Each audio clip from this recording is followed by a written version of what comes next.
जितेन्द्रियं बुद्धिमतां वरिष्ठं वातात्मजं वानरयुद्धमुख्यं અને શ્રી રામદૂતમ શરણમ પ્રપદ્યે સૌનું કરો કલ્યાણ. ઈશ્વરને પ્રાર્થના કરીએ કે આપણે એકનું કલ્યાણ નહીં, સૌનું કરો કલ્યાણ. નર નારી પશુ પક્ષીની સાથે જીવજંતુનું તમામ સૌનું કરો કલ્યાણ. સાથે સાથે કોઈ કોઈનું બુરું ન ઈચ્છે, કોઈ કોઈનું બુરું ન ઈચ્છે, સૌનું ઈચ્છે સૌ સમાન અને પોતપોતાના ધર્મ પ્રમાણે સર્વ ભજે ભગવાન. સૌનું કરો કલ્યાણ. હે દયાળુ પ્રભુ, સૌનું કરો કલ્યાણ. ઓમ નમો ભગવતે વાસુદેવાય. શ્રી ભાગવત ભગવાનજી મહારાજના ચરણોમાં વંદન સાથે ડોંગરેજી મહારાજ, સુખદેવજી મહારાજને કોટી કોટી નમસ્કાર. આજે સપ્ટેમ્બરની 9મી તારીખ છે. ભાદરવા વદ બીજ છે, એટલે કે બીજનું શ્રાદ્ધ છે. આજે જેને શ્રાદ્ધની આજે બીજનું શ્રાદ્ધ કરવાની હોય તો આજે વદ બીજ અને સાથે મંગળવાર છે. સિદ્ધિ વિનાયક નમો નમઃ. આપણે આ સરસ મજાની ડોંગરેજી મહારાજની કથિત શ્રીમદ ભાગવત રસામૃત શ્રી કૃષ્ણ પરમાત્માએ સરસ રીતે આપણે સંભળાવીએ એવા ભાવ સાથે.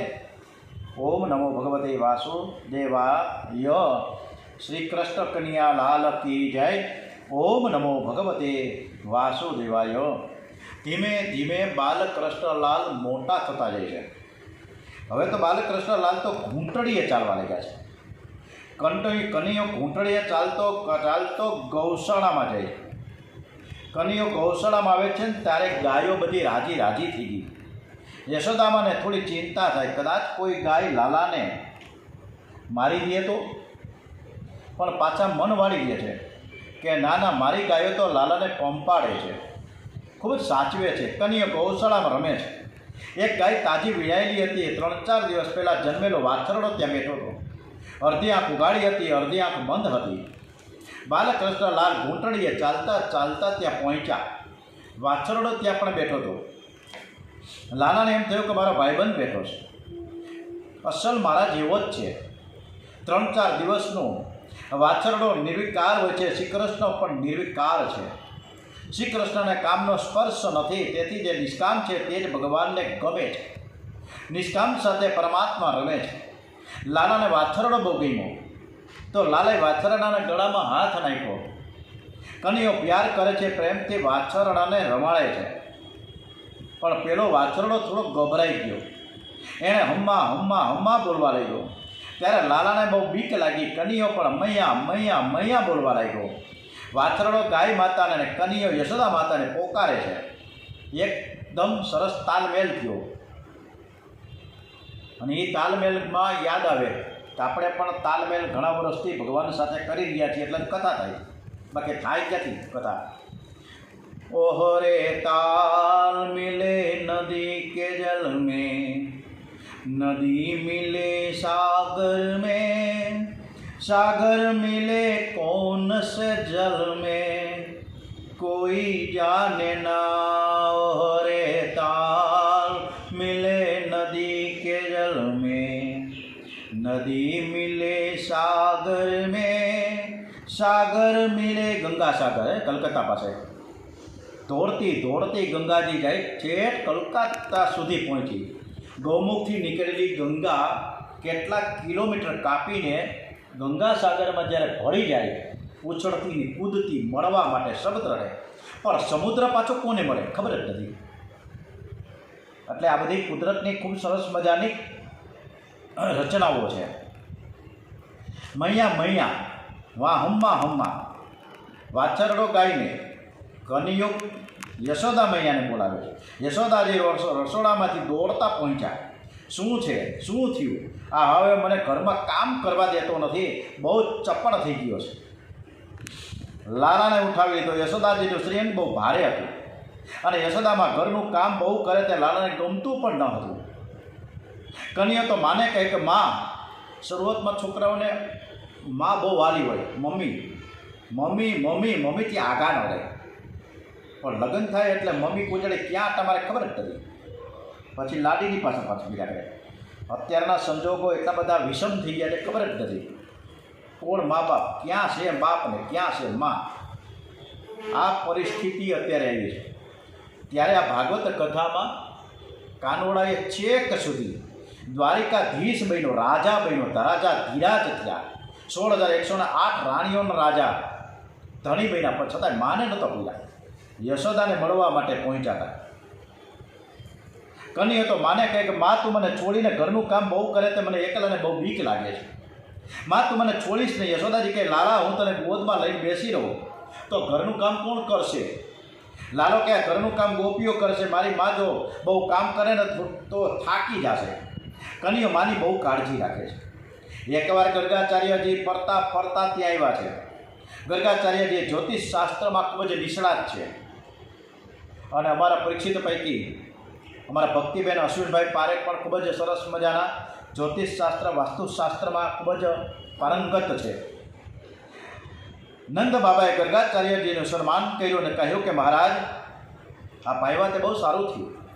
વૃદ્ધાવસ્થામાં બાળક આવ્યો છે, હજી નામ નથી પાડ્યું. અમે તો બધાને લાલો લાલો કે બોલાવીએ છીએ. હવે તમે તો જ્યોતિષશાસ્ત્રના નિષ્ણાત છો, લાલાનું નામકરણ તો થવું જોઈએ, તમે જ કરો ને લાલ નામકરણ. ગર્ગાચાર્યજીએ કહ્યું કે નામકરણ આ જે વિધિ છે ને એ ધાર્મિક એક સંસ્કાર છે અને એને બરોબર વિધિપૂર્વક થવી જોઈએ. અને આ વિધિ કરતાં કરતાં મને 6 થી 7 કલાક લાગશે. હવે ગામમાં તમારો એટલો બધો પ્રેમ છે કે બધા જ તમને પ્રેમ કરે છે, તમે પણ બધાને પ્રેમ કરો છો, એટલે નામકરણ વિધિ ચાલતી હોય તો ગામના લોકો અહીં આવી જાય, મને ડિસ્ટર્બ થાય. અને પાછા વળી તમે એમ કહો કે તમારી પૂજા જલ્દી જલ્દી પતાવો, ગામવાળા આવ્યા છે, હજી તેના લાડુને ભજીયા ખવડાવવાના છે. એટલે આવી રીતે આપણે કરવું નથી. આપણે લૌકિકને મહત્ત્વ આપવું જ નથી. આપણે 4 જ જણા, હું, લાલો, બલરામજી અને તમે બંને, આ રીતે આપણે નામકરણ સંસ્કાર વિધિ કરીશું. નંદબા કંઈક બરાબર છે, તમે કહ્યું સાચું. લૌકિકને આપણે મહત્ત્વ નહીં આપીએ. તમે ધાર્મિક વિધિ બરાબર કરો. સનાતન ધર્મમાં 16 સંસ્કાર સરસ રીતે બતાવ્યા છે. છોકરો થવાથી કંઈ સુખ મળતું નથી. છોકરો બહુ લાયક હોય તો સુખ મળે, બાકી તો ધનોત ફનોત કાઢી નાખે, ખબર જ નથી.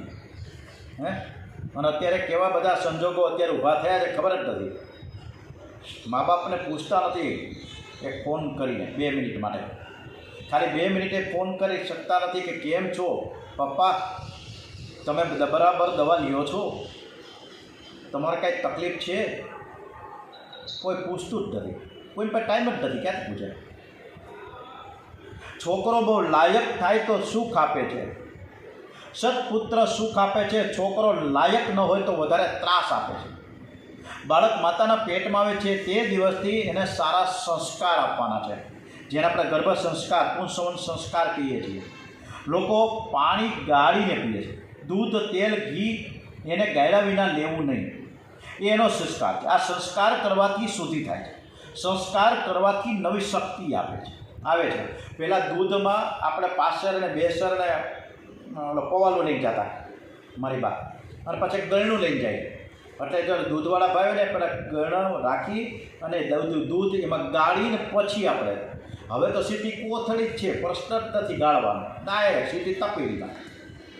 તપેલીમાં તો ઠીક છે, પણ હવે તો ડાયરેક્ટ કોથળી જ શિવજી ઉપર ચડાવી દે. લોટામાં જ રાખે કોણ?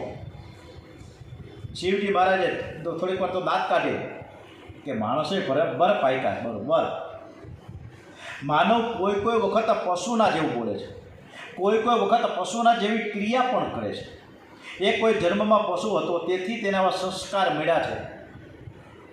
આપણા શાસ્ત્રોમાં લખ્યું છે કે બાળકોનો જન્મ થયા પછી બાળકો ઉપર કોઈ સાધુ સંતની નજર પડે, છાયા પડે તો એ સંત મહાત્માના કંઈક સંસ્કાર બાળકમાં આવે છે. જાતકર્મ સંસ્કારથી પવિત્ર બ્રાહ્મણની નજર પડે. જાતકર્મ સંસ્કારમાં પિતૃઓની પૂજા થાય છે. અને અત્યારે આપણે પિતૃઓને યાદ કરવા માટે તો આ મહિનો છે, આખા વર્ષમાં એક જ ભાદરવો મહિનો, એ 15 દિવસ. ભાદરવો બધો એકમ, ગઈકાલે એકમ હતી, આજે બીજનું શ્રાદ્ધ. તો આપણે પિતૃઓને નમસ્કાર સાથે આજની કથા, આ 10-12 દિવસની જે કથા ચાલશે ભાદરવા મહિનામાં, એ કથા આપણે આપણા પિતૃઓને સમર્પિત કરીએ. જ્યાં છે ત્યાં રાજી રહીએ. આનંદ કરે અને આપણા ઉપર કૃપા દ્રષ્ટિ અને અમિત દ્રષ્ટિ આપણા ઉપર સરસ મજાની ફેલાવતા રહે, આવી આપણે પ્રાર્થના કરીએ. બાળકના જન્મ થયા પછી કોઈ પણ એક સાધુ સંતની જો નજર પડી જાય ને તો પણ મજા આવી જાય. વેદ મંત્રો બોલે છે. આજે તો વેદ મંત્રો પણ ભૂલાઈ ગયા, કેને ખબર જ છે ક્યાં મંત્રો છે? રામચંદ્રજીના ધર્મપત્ની કોણ? કોકને પૂછવામાં છોકરાઓને ખબર જ નથી કે ધર્મપત્ની કોણ. જાતકર્મ સંસ્કારથી પવિત્ર બ્રાહ્મણની નજર પડે. વેદ મંત્ર બોલીને અભિમંત્રિત કરેલું મધ બાળકને ચટાડે છે. હે, આ પહેલું હજી તો બાળક જન્મ્યું હોય ને ત્યારે. અને આ બધા જ સંસ્કાર હવે ધીમે ધીમે ભૂલતા જાય છે, ખબર જ નથી. ઘરમાં મધ હોય તો ચટાડે કે જ ચટાડે, કોઈ ડૉક્ટર જ ના પડે. અને આમ તો અત્યારે ડૉક્ટરોએ કે આવું બધું કંઈ કરવાનું નથી, સમજ્યા? બધું તો લોકો ભૂલી ગયા. સંસ્કાર કોને કહેવાય ખબર જ નથી. ટૂંકા કપડાં પહેરવા છે, સિગરેટો ફૂંકવી છે ને વ્યસનો કર્યા કરવા છે, પછી કેન્સર હોસ્પિટલ ઊભી થાય ને. સંસ્કાર ન હોય તો બુદ્ધિ બગડે છે. નામકરણ સંસ્કાર છે. ગર્ગાચાર્ય જેવું જોયું, કહ્યું કે નામકરણ સંસ્કારમાં હોમ કરવું પડે છે. લાલાનું જન્મ નક્ષત્ર, ભક્તિ બરાબર સાંભળજો. લાલાનું જન્મ નક્ષત્ર રોહિણી છે અને તે રોહિણી નક્ષત્રના દેવની સ્થાપના કરી, તે દેવની પૂજા કરવી પડે છે. અગ્નિ પ્રગટ કરી તે દેવનો હોમ કરવો પડે છે. નામકરણની વિધિ બરાબર કરીએ તો 6-7 કલાક જોઈએ, બરાબર? અત્યારે 5 મિનિટમાં પતી જાય. અને એ મમ્મી પપ્પા જ નક્કી કરી નાખે નામકરણ. એવડી મોટી બુક આવે હવે તો ગૂગલમાં કાઢે, હે ડિમ્પલ નામ રાખે. હવે ડિમ્પલબેન 70 વર્ષના થાય, ડિમ્પલ ડોસી કહેવામાં આવે. અગ્નિ પ્રગટ થયા પછી એ દેવનો હોમ કરવો પડે છે. નામકરણની વિધિ બરાબર કરીએ તો બરાબર ઓછામાં ઓછી સરસ રીતે સમજાવટથી કરવામાં આવે ને તો 6-7 કલાકે બ્રાહ્મણને થાય. અત્યારે તો બ્રાહ્મણ પાસે ટાઈમ નથી ને યજમાન પાસે ટાઈમ નથી. નંદ બાબાએ કહ્યું કે મહારાજ, મારે કોઈને આમંત્રણ આપવું નથી. એમની માતાઓ, તમે અને હું ને આ બે બધા બાળકો, હું લૌકિકને બહુ જ મહત્ત્વ આપતો જ નથી. ધાર્મિક વિધિ બરાબર કરજો. ગર્ગાચાર્યજી કર્મકાંડમાં નિષ્ણાત છે. વિધિપૂર્વક નામકરણ સંસ્કાર કરે છે. હોમ કરવામાં આવ્યો. હા, ડૉક્ટર પઢિયાર સાહેબ, તમારું માઇક્રોફોન બંધ કરજો. પઢિયાર સાહેબ. ગર્ગાચાર્ય કહે કે બાબા, આ રોહિણી ગોદમાં જે બાળક છે તે બહુ જ બળવાન થવાનું છે, આ લોકોને રમાડશે ને સુખી કરશે.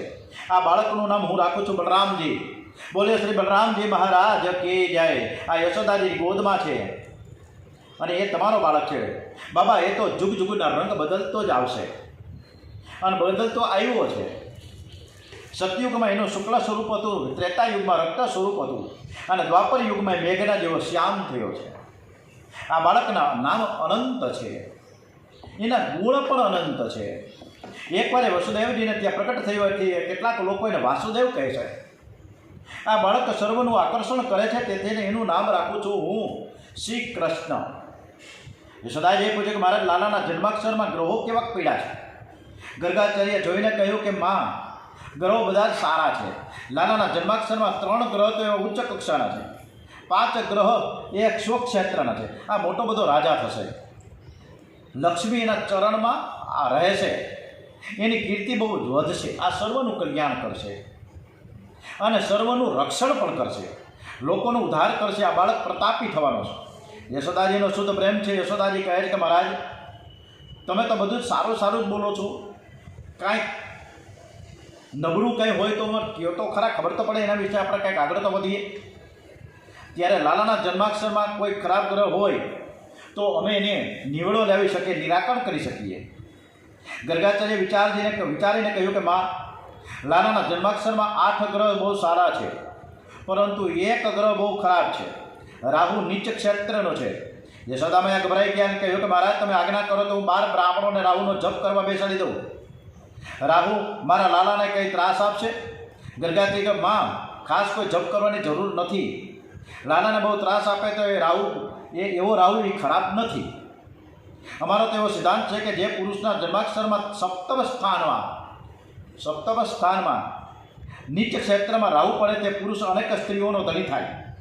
લાલાને માટે કંઈ ખરાબ નથી. આ બાળક અનેક સ્ત્રીઓનો ધણી થશે. યશોદામાએ સાંભળીને રાજીથી અનેક સ્ત્રીઓનો ધણી થાય તો ખોટું હું? લાલાના લગ્ન જલ્દી થઈ જશે. ગરગાત્રી કે હા માં જલ્દી થઈ જશે, વાંધો નથી એમાં. માં હું બીજું હું તમને કહું, તમારો કન્યો તો નારાયણ સમાન છે.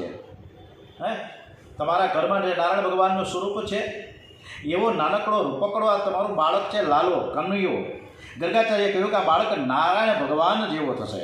આપનો પુત્ર હે નંદ નારાયણ સમાન છે, લક્ષ્મી કીર્તિ પ્રભાવથી, તેથી સાચવજો તમે. શ્રીધર સ્વામીનો અર્થ બહુ સરળ છે. નારાયણના સમહ શ્રી કૃષ્ણ. બહુ સરસ મજાનો શ્રીધર સ્વામીએ અર્થ કર્યા છે. નારાયણ સમાન શ્રી કૃષ્ણ છે એવું કહે છે. આ બાળક છે નારાયણ સમાન છે. ત્યારે શ્રીધર સ્વામીએ શું કીધું? સાધુઓને શ્રીધર સ્વામીનો અર્થ બહુ ગમ્યો નથી. એ સંતો અર્થ ફેરવે છે. નારાયણ સમાન શ્રી કૃષ્ણ છે એવું નથી, નારાયણ શ્રી કૃષ્ણ સમાન છે. નારાયણ સમહ એન શ્રી કૃષ્ણ ઇતિ નારાયણ સમહ. નારાયણ શ્રી કૃષ્ણ સમાન છે. જે સંતો એવો અર્થ કરે છે કે નારાયણ સમાન શ્રી કૃષ્ણ છે, એ અર્થમાં નારાયણ મુખ્ય થાય છે અને શ્રી કૃષ્ણ ગૌણ થાય છે. વૃંદાવનના સાધુઓની શ્રી કૃષ્ણમાં આસક્તિ છે. તત્વથી નારાયણ અને શ્રી કૃષ્ણ એક જ છે. નારાયણ અને શ્રી કૃષ્ણમાં જરાય ફેર નથી. એક હોવા છતાં પણ એ થોડા જુદા પણ છે. નારાયણ ચતુર્ભુજ છે અને કૃષ્ણ છે ને એ દ્વિભુજ મુરલી મનોહર છે. આ તો પ્રેમની કથા છે. પ્રેમમાં પક્ષપાત એ ગુણ માન્યો છે. વૃંદાવનના સાધુઓ નારાયણ અને શ્રી કૃષ્ણને એક જ માને છે. એક જ હોવા છતાં એ જુદા છે. અમારો કનૈયો બે હાથવાળો છે. અમારો કનૈયો મુરલી મનોહર છે. અમારો કનૈયો તો બાંકે બિહારી છે. નારાયણનું માનું છું કે નારાયણનું વંદન કરું છું, પણ નારાયણ કરતાં પણ મારો કનૈયો મને વધારે ગમે છે. નારાયણ શ્રી કૃષ્ણ સમાન છે. મારો કનૈયો તો નારાયણ કરતાં પણ શ્રેષ્ઠ છે. ગોપીઓમાં અનેકવાર ચર્ચા ખૂબ સરસ રીતે થાય. અરે સખી, હું નારાયણને વંદન કરું છું, પણ મને તો એમ લાગે કે મારો બાલકૃષ્ણ છે ને એ નારાયણ કરતાં પણ શ્રેષ્ઠ છે. તને હું શું કહું? નારાયણ શંખ વગાડે છે, પણ મારો કનૈયો છે ને મધુરી વાંસળી વગાડે છે. શંખ વગાડનાર દેવ મોટો કે વાંસળી વગાડનાર દેવ મોટો? આ જગતમાં જેટલા દેવો છે તે ઘણા ભાગે હાથમાં શસ્ત્ર લઈને બેઠા છે. કોઈ ધનુષ્ય બાણ હાથમાં રાખે છે, તો કોઈ ત્રિશૂળ રાખે, કોઈ સુદર્શન ચક્ર રાખે. મને તો એવું લાગે કે આ દેવોને કોઈ બીક લાગે છે અને તેથી હાથમાં શસ્ત્ર લઈને બેઠા છે. આ બધા દેવો એકમેકને શસ્ત્રથી પાગલ કરે છે. અરે સખી, મારો કનૈયો એકને વાંસળીથી ઘાયલ કરે છે, પ્રેમથી ઘાયલ કરે છે. કનૈયો એકવાર જેને પ્રેમથી જુએ છે ને, એ રાક્ષસ હોય કે પશુ હોય, એ લાલાનો દાસ બની જાય છે.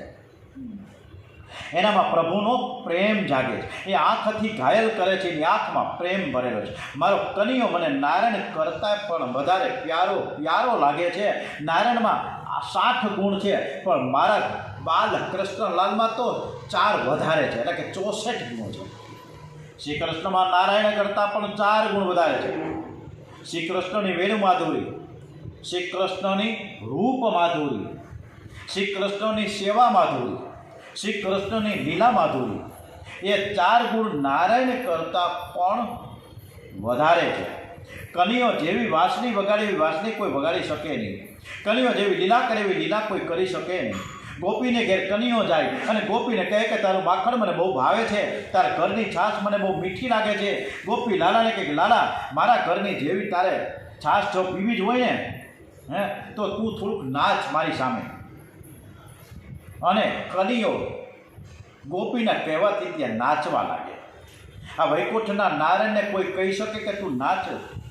આટલું બધું કૃષ્ણ કનૈયાને વંદનીય છે, એટલે તે જગત ગુરુ છે, એટલે તો યોગેશ્વર છે. એને કોઈ પ્રકારનું અભિમાન નથી. વગર બોલાવીએ કોઈના ઘરે હળી કાઢીને પહોંચી જાય. કોઈ બોલાવે કે ન બોલાવે, મારી પાછળ આવે, સાડી ખેંચે. હું લાલાને કહું કે કનૈયા, તને મારામાં એવું શું દેખાય છે? કનૈયો કહે, તારા ઘરમાં મને બહુ જ ગમે છે, તારા ઘેર આવી જાઉં.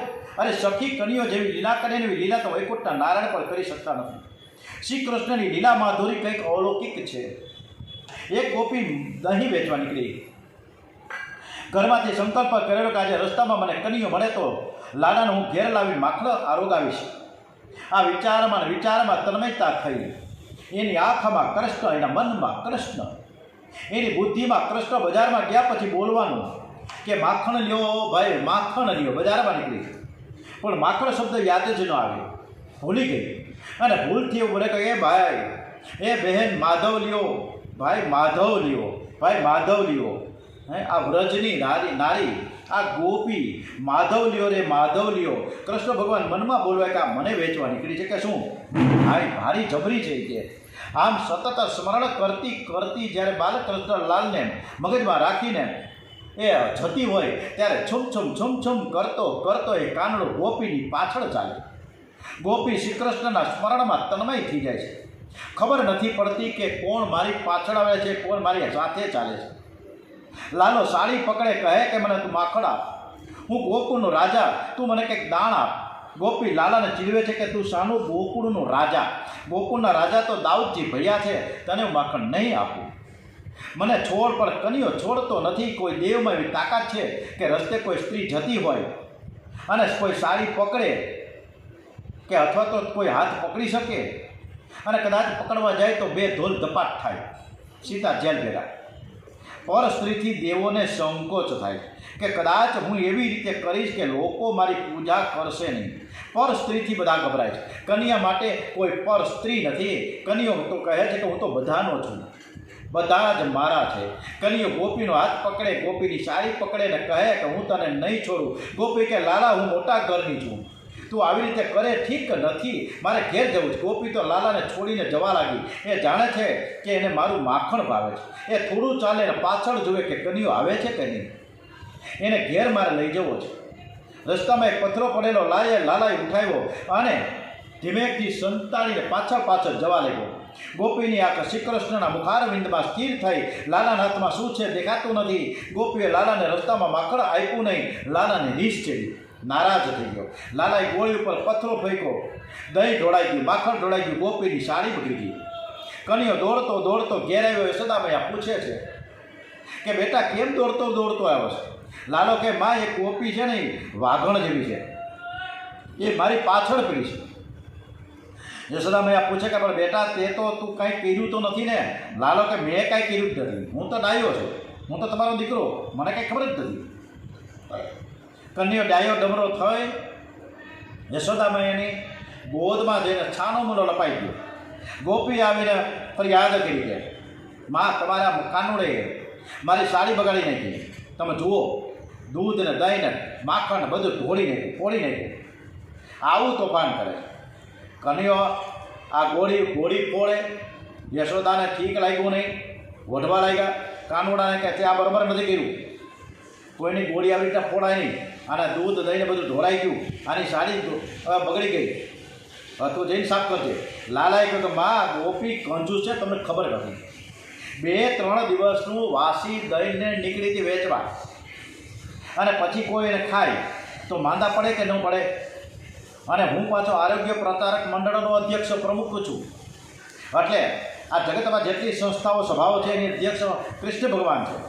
યશોદાજીએ ગોપીને ઠપકો આપ્યો કે આપણા ગામમાં દહીં દૂધની શું ખોટ છે કે આવું 4-5 દિવસ પહેલાંનું દહીં ને દૂધ ને બધું વેચવા નીકળી? અરે ખબર પડતી નથી. વાસી દહીં વેચવા કરીને કોઈ બીમાર પડે તો હું આ કાનુડાએ કેવી બરાબર કર્યું છે, ભાગવી. એટલે આમ કરીને કાનુડાના જે નટકટ છે, જે તોફાન છે, એ બધાને ખૂબ ગમે. એટલે કાનુડો એમ છતાં પણ ખૂબ બધાને વહાલો છે. માં વારંવાર કહેતા જ ફરે યશોદામૈયા, માં તમારો કાનુડો મને પ્રાણ કરતાં પણ પ્યારો લાગે. હું કોઈને કહેવાની નથી. શ્રી કૃષ્ણની લીલા માધુરી કંઈક અલૌકિક છે અને તેથી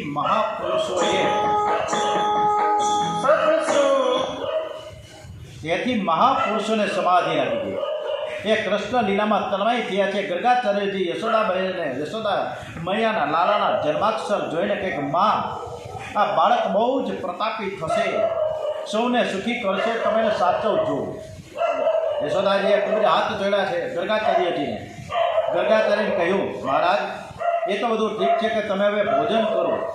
બહુ જ મોડું થઈ ગયું છે. ગરગાચાર્ય કે હું તો સ્વયં પાકી છું, હું કોઈના ઘરનું રાંધેલું જમતો નથી, હું પોતે સ્વયં રસોઈ બનાવીશ. તો કે હું તમને બધુંય સાધન સામગ્રી આપું તો તમે રસોઈ કરીને જમશો ને? તો કે હું જમીશ.